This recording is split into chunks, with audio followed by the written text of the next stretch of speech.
Bismillahirrahmanirrahim. Assalamu alaikum. Bonjour à tous.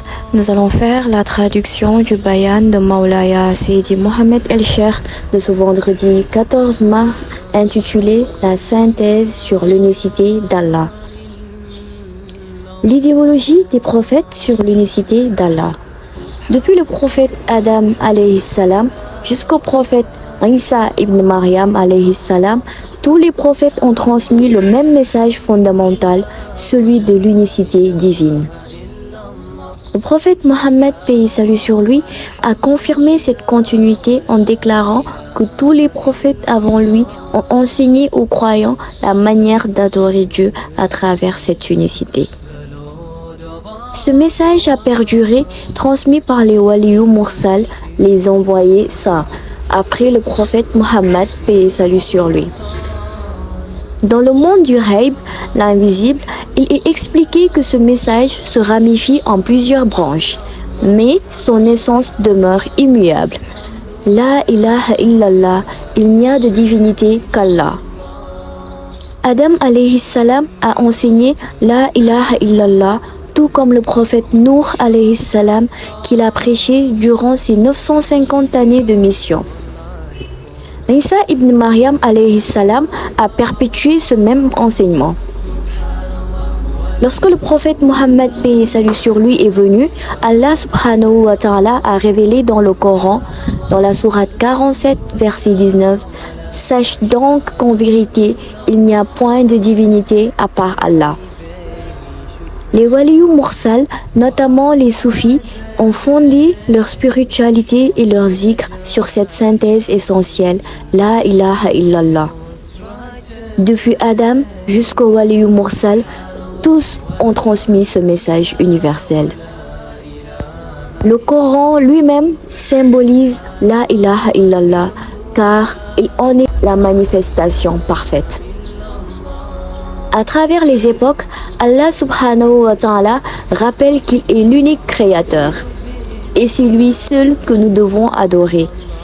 Chaque croyant qui se lève et récite Iyyaka na'budu wa iyyaka nasta'in, c'est toi que nous adorons et c'est toi dont nous implorons secours. Allah subhanahu wa ta'ala considère alors que celui-ci s'oriente vers son Seigneur, reconnaissant qu'il est son unique créateur. Le prophète Mohammed, paix et salut sur lui, n'a fait que transmettre la parole divine, comme le rappelle ce verset, dans la sourate 53, versets 3-4. Il ne prononce rien sous l'effet de la passion, ce n'est rien d'autre qu'une révélation inspirée. Le message d'Allah subhanahu wa ta'ala sur l'unicité divine à travers le Coran. Tout ce dont le croyant a besoin se trouve dans le Coran. Il y découvre qui est son créateur, comme l'illustre la sourate Al-Ikhlas. Allah subhanahu wa ta'ala y enseigne aussi ses attributs à travers ses 99 noms sublimes. Cependant, il est important de comprendre que ces attributs ne sont perçus comme de petites étincelles de sa grandeur, car Allahu nuru samawati wal ard, masalu nurihi kamishkatin fiha misbah. Allah est la lumière des cieux et de la terre. Sa lumière est semblable à une niche où se trouve une lampe. Dans la sourate 24, verset 35. L'unicité divine, un chemin à emprunter pour la droiture. Le croyant doit implorer Allah subhanahu wa ta'ala pour qu'il le guide sur le droit chemin, Sirat al-Mustaqim. Il doit aspirer à faire partie des personnes bénies par Allah subhanahu wa ta'ala et éviter la voie des égarés. Ihdina Sirat al-Mustaqim, Sirat al-Lazina an'amta alayhim, ghayril maghdubi alayhim waladdallin. Surat al-Fatiha, verset 6. Cependant, cette demande doit s'accompagner de sincérité, de bonnes intentions et d'actions justes. Comme le souligne le Coran, Innal lazina amanu wa amilus salihat. Ceux qui croient et accomplissent de bonnes œuvres. Dans la sourate 18, verset 107. Il doit également prier pour être éloigné du chemin des mécréants. Certes, Les infidèles ne croient pas, cela leur est égal que tu les avertisses ou non. Ils ne croiront jamais. Allah a scellé leur cœur et leur ouïe et un voile couvre leur vue. Dans la sourate 2, versets 6-7. Il existe une catégorie intermédiaire, les hypocrites, qui prétendent croire mais dont les actes les contredisent. Ils seront placés au plus bas degré de l'enfer. Le châtiment d'Allah subhanahu wa ta'ala au peuple désobéissant.